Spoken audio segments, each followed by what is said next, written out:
When someone dies, the first question is rarely philosophical. It is usually much more human. Where did they go? And how do I live with this now? The Law of One treats death as transition, not annihilation. But that teaching should never be used to flatten grief. If you lose someone you love, the pain is still real. The body is gone. The routines are broken. The silence is different. Spiritual language should help you stay present with that truth, not escape it.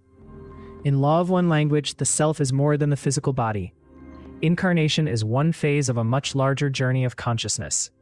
Death is the point where the body is laid down, but the deeper self continues. That perspective can soften panic around death, but it does not remove mourning. Love does not disappear when someone dies, and neither does attachment. Grief is often the nervous system trying to catch up to a reality the heart did not choose. The teaching becomes more useful when you hear it this way. Death is real, separation feels real, and yet relationship may not be ended in the deepest sense. What changes is form, access, and daily contact. Imagine an adult daughter who loses her mother after a long illness. She knows, spiritually, that consciousness continues. But in the kitchen the next morning, none of that removes the shock of not hearing her mother's voice.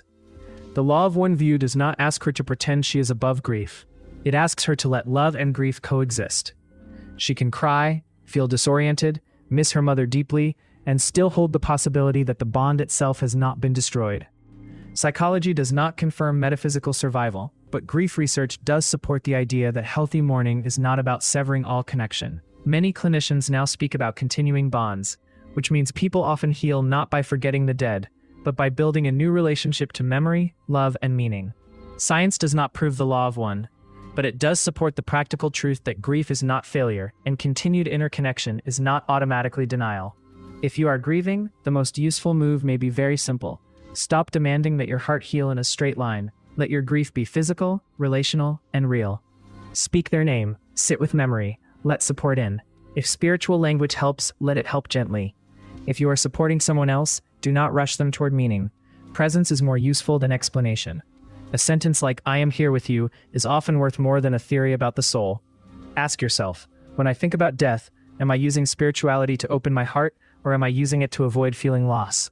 The Law of One can offer a larger frame for death, but the first sacred thing in grief is honesty. Death may be transition, yet grief is still love learning how to live in a changed world.